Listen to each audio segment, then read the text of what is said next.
Hey everybody, and welcome back to Flight Sim Universe, and I've got a new video here for y'all. One of the first ones that I'm going to do that has a couple of tips and tricks here. If you notice here, I can kind of look around the cabin, and that's with this awesome app called SmoothTrack. And so we're going to see how it works on this nice little bush trip here. So again, I'm in the Cessna 152, one of my favorite things here, which I mentioned in the last video. And we're going to give it a shot. Going down to Lower Coon Creek, which is one of the default airports that they kind of spruced up a bit.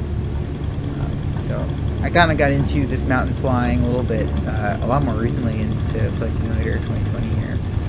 And man, it's a lot of fun. And but you need to look around a ton, right?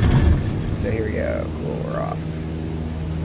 Trim up a little bit and make kind of this first turn. So yeah. Having this ability to sort of just look around you without having to use a hat switch, and to really get this kind of like, you know, looking over the nose kind of look, which is just really natural.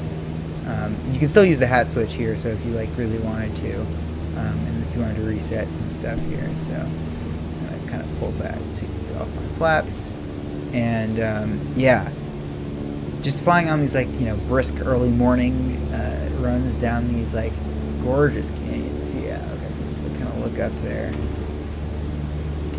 look over here. And so I don't have the in order to, for those of you who are wondering, like if I only turn like 10 degrees or so, this has been a setting I found to be pretty nice. So I only turn 10 degrees in each direction, and that still corresponds to 10 degrees in the game, so it still kind of feels natural. Just move your head around a little bit. But any more than 10 degrees, and I have my curve set up so that I will look out the windows. And so this has been like pretty nice, so I can just like quickly like take a glance without having to like totally, you know, change my change where my head is like totally pointed, making it, you know, hurt my neck or my eyes, right, while I'm doing this. But if we take a look in the outside camera here, it's less useful because it's still only like, you know, like moves basically the camera in the same physical space. I haven't looked into seeing if there's a way to make it orbit like you can with the hat switch, but let's just jump back in here. And yeah, I think it's pretty great to like kind of focus in on the airspeed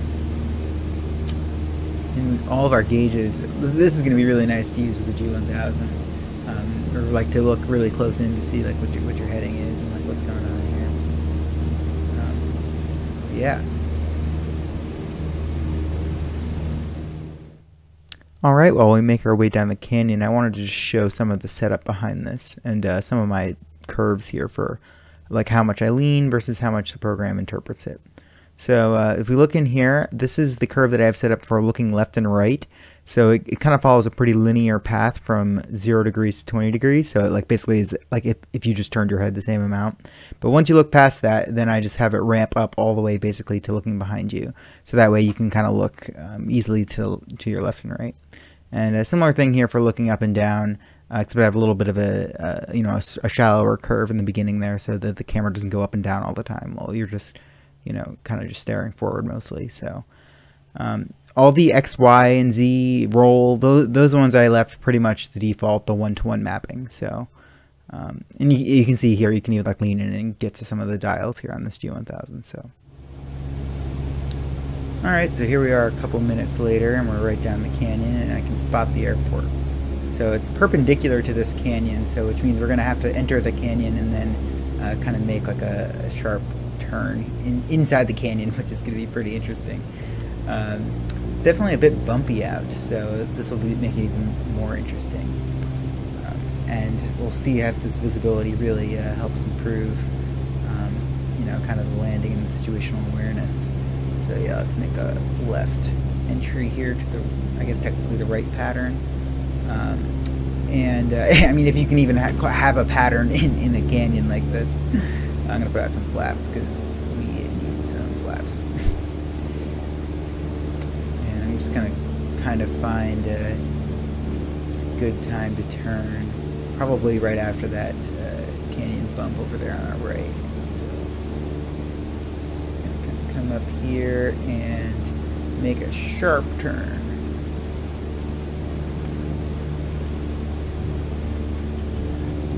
out and see that. Oh man. Ooh, there's a stall horn. That's always fun to hit. Alright, cool. Let's get all our flaps out. I think it's really tiny landings. Small strip here, so gotta need to go a little bit quicker. I'm gonna make a quick little left turn here.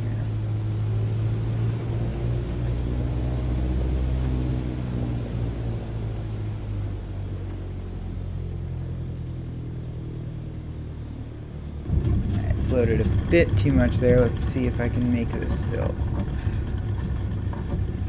Alright. Looks like we made it to Lower Coon Creek. Alright, thanks everybody for watching. There'll be links in the description for where you can get the SmoothTrack app and some of the other setup instructions. And I'll see you all next time. Thanks.